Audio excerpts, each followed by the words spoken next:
Hello, teacher friends, and welcome to episode number 114 of the Beyond Measure podcast. My name is Christina Whitlock, your self-proclaimed anytime piano teacher friend, and I just wanted to let you know how happy I am that you are joining me today. I'm going to tell you a funny story first. Are you ready? We're going to talk today about transfer students, and I have been trying to get to this episode since the start of 2023, but I kept finding new things to talk about. Well, just a couple of weeks ago, I clicked over to listen to Nicola Canton on the Vibrant Music Teacher podcast, and guess what her topic was? Transfer students. So, this is life in content creation world. I immediately just threw my hands over my face and I was like, oh shoot, I waited too long. I can't do my transfer student episode so close to hers. But here's the magic. You know what? As I listened to her episode, I felt an immediate swell of relief because Nicola took a completely different take on the subject than I am offering. And this is something that I tell teachers who book consultations with me all the time. We need to stop assuming that our contributions are unoriginal or unappreciated or anything else. It is true that there is really nothing new under the sun at this point, but it is also true that your perspectives contain value. So, needless to say, after you finish listening to me talk about my evaluation criteria for transfer students, go over to episode 232 of the Vibrant Music Teaching podcast for some very solid advice as to specific pianist goals that you should be evaluating in your transfer students. And seriously, you guys, stop being so quick to assume that other people share your same understanding of our work. They don't. Student music teacher world needs more of us to step up and share so that we can keep spinning out fresh ideas. Okay? All right, I'm coming down off my soapbox now. All right. I do have one more quick tangent before we tackle transfer students, because I wanted to tell you about a recent experience I had and the change it inspired. I have to start by giving props to the incredible group of teachers I had who opted in to my first VIP group for the Studio Foundations course. We had a series of meetings that just lit me up in the best possible ways. Well, during one of our meetings, someone mentioned a specific piece that one of her students was struggling with. So I pulled it up on my screen, and together we began using some of the principles they'd been learning in the course to examine how she could better introduce this piece. So we talked about ways to help the student find the true rhythmic groove of the piece, ways to enhance their lyricism, ways to keep them interested in the piece, the whole 9 yards. Well, friends, that conversation had me jazzed for 48 solid hours. I just couldn't stop thinking about how much fun I had with it. There was something, as simple as it was, about looking at a specific piece of music and working through it live with other teachers, hearing their ideas, workshopping my own ideas. It was just this whole new level of camaraderie, and I was immediately on a mission to figure out how to do more of that. I started to think about how I could host a group to do that every month, and then it hit me. Facepalm, I already have a group of teachers that I meet with every month. So if you don't know, I host the kindest group of teacher friends over on a site called Patreon. And on the last Friday of each month, we have the best music teacher chat on the internet. I'm serious. Fight me on that one. Our conversations are always built around timely questions and concerns, and what I jokingly declare our monthly airing of grievances. Well, starting this month, we are going to start including this feature that I am calling Teachers Teaching Teachers. TTT, because I love an acronym. The premise of TTT is really simple. I am going to choose a piece of elementary repertoire, and we are going to dissect it together with our teacher brains. We'll discuss things like how to introduce the piece, how to tackle challenges involved, etc., etc., etc.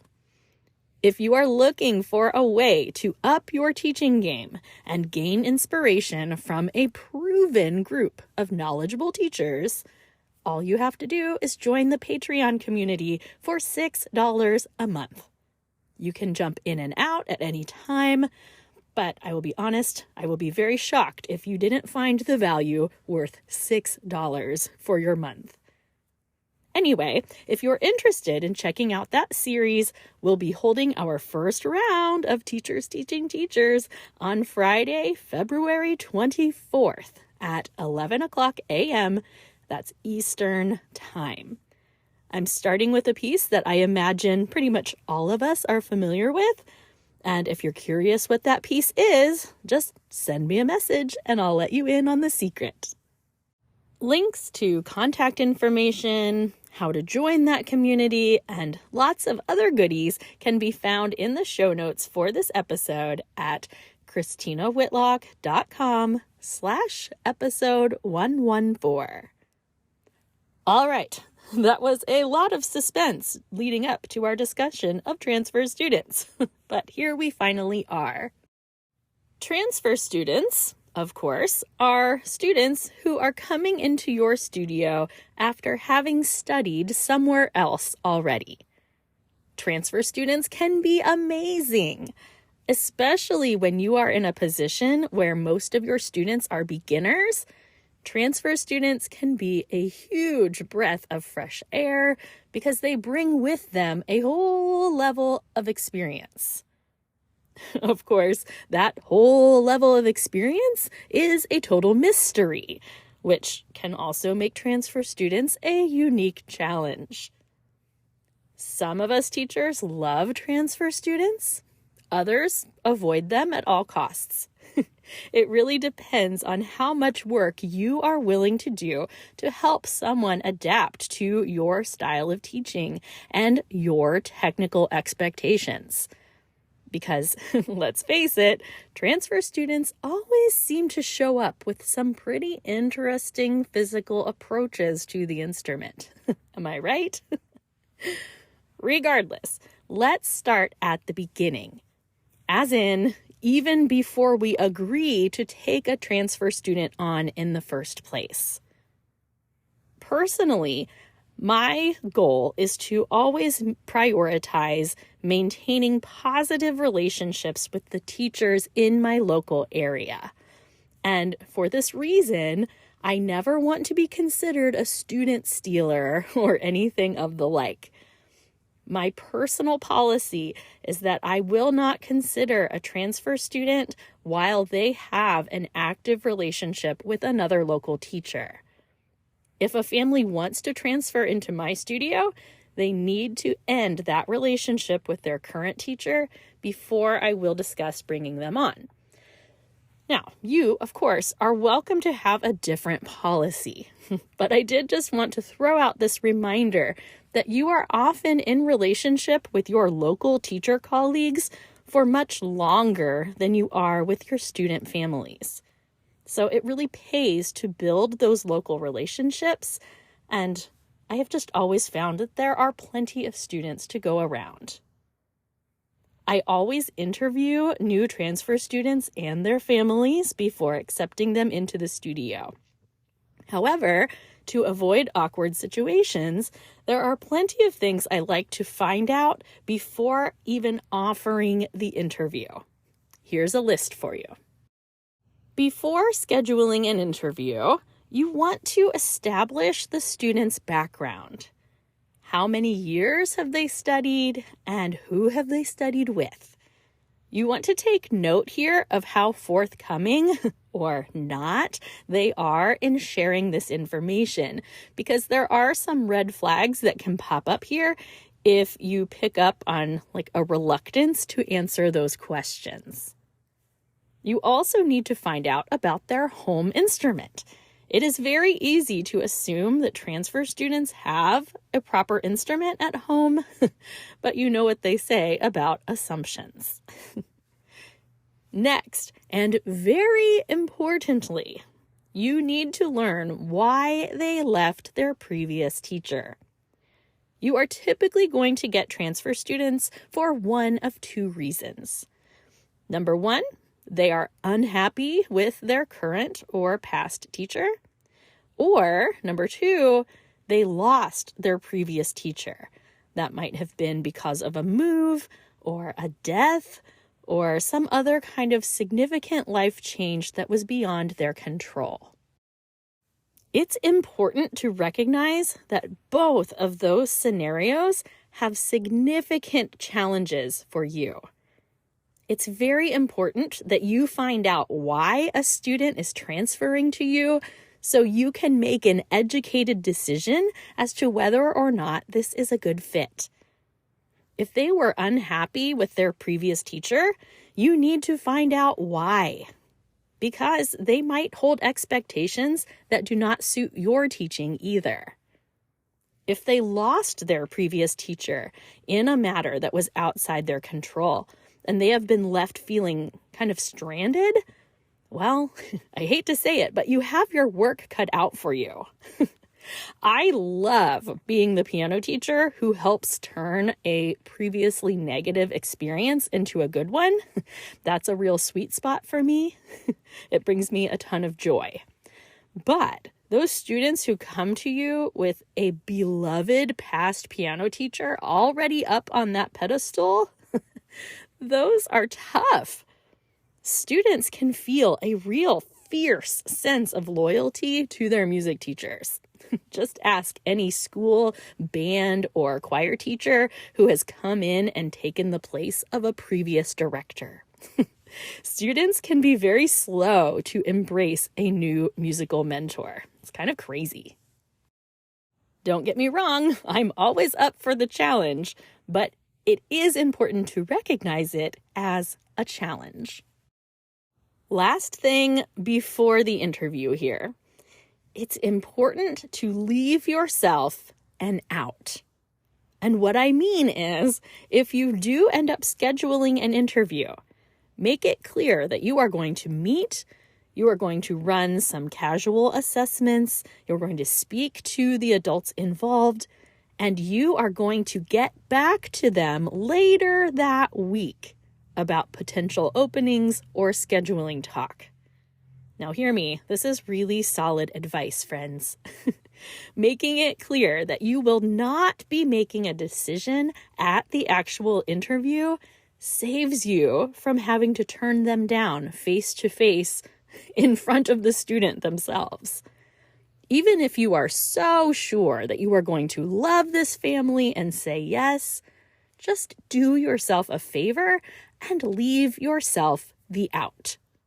Schedule the interview and say, I'll be able to let you know on such and such a date if I'm able to proceed. For the record, this also spares you the awkwardness if the other family decides that they don't want to study with you. I know, I can't even imagine they would even think of it. Okay, let's assume that you have all of that previous information and you're proceeding to the interview. Let's talk about rules for transfer students in the interview itself. Your number one job during that time is to find out what they know and what they don't. You want to start very basic and then let yourself get more detailed. Do not be afraid to ask very basic information, even if you think they appear to be very far past that. Let me give you a good example.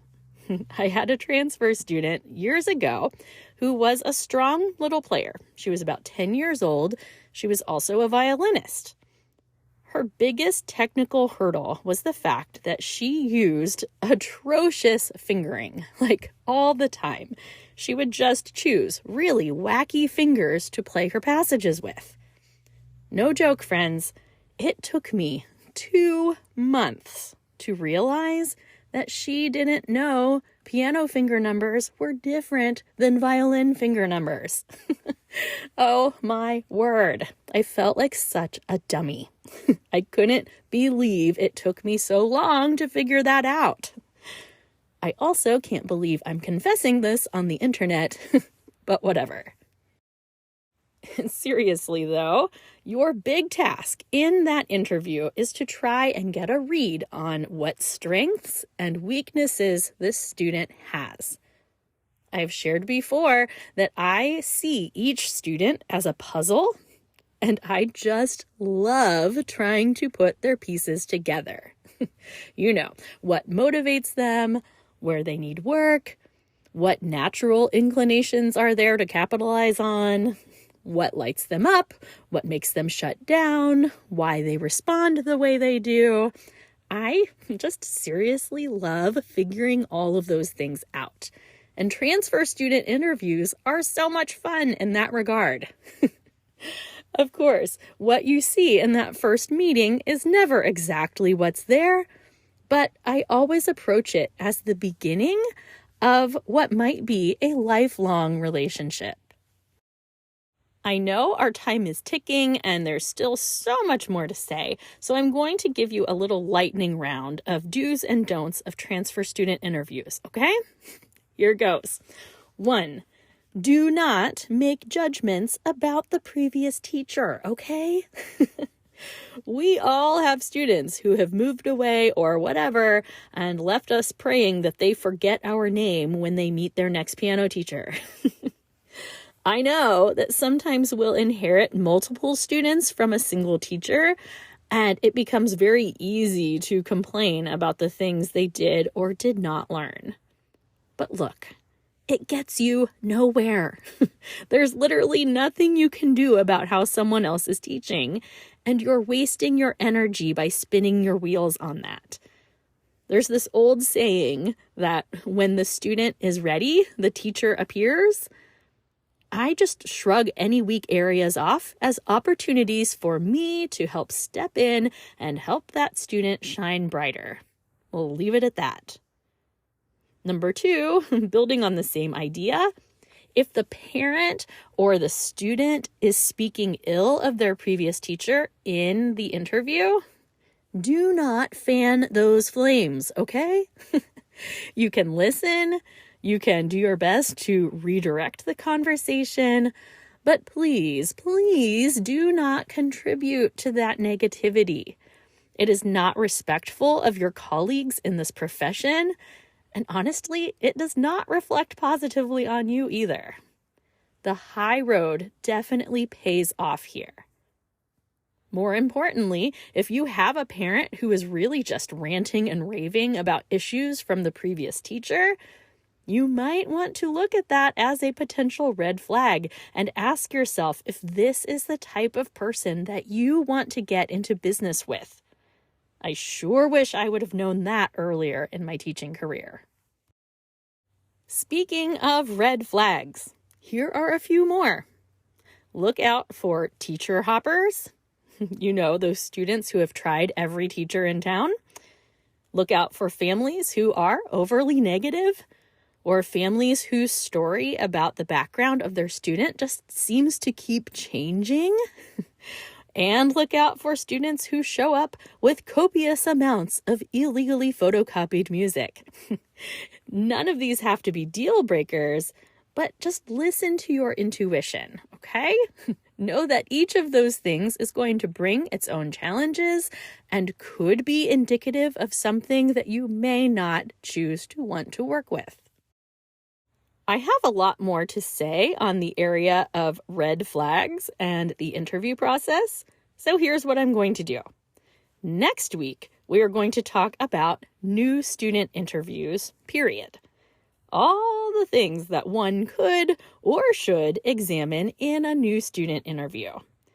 I've saved several overlapping points that also happen to apply for transfer students for next week. So please consider this list to be continued. And be sure to jump over to the Vibrant Music Teaching podcast and listen to episode 232, which works as a lovely companion to this one. Before we wrap up today, grab the glass that's closest to you and let's have a toast.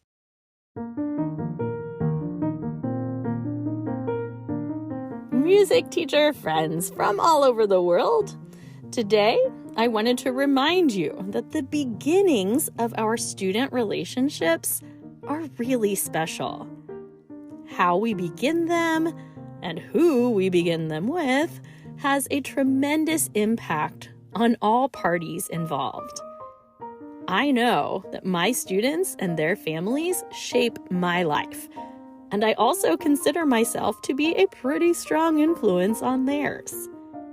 We need to be thoughtful about the energy that we surround ourselves with, and this includes our studio families. We need to be intentional with our action plans with our students so that we are delivering the best possible service to them. We need to spend time outside of lessons determining what values we want to embody in our studio work and what qualities of musicianship we're going to focus on within the study itself. All of these things impact our work with transfer students. So, here we are, once again, giving this work so much more thought than anyone outside of studio teaching will ever know. And for that, I raise my glass in honor of you, my fully committed studio teacher friends. Hear, hear.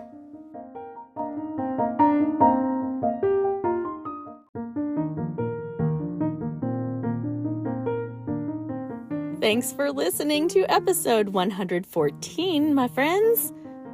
Be sure to check out the show notes for this episode at christinawhitlock.com/episode 114 for details on joining that Patreon community. You are not going to want to miss our first round of Teachers Teaching Teachers, Friday, February 24th at 11 a.m. Eastern Time. In the meantime, don't be shy. Feel free to send me an email at beyondmeasurepodcast@gmail.com or come find Beyond Measure Podcast on Instagram and on Facebook. That's a wrap for today. I will be back on Monday with some words on new student interviews. Onward and upward.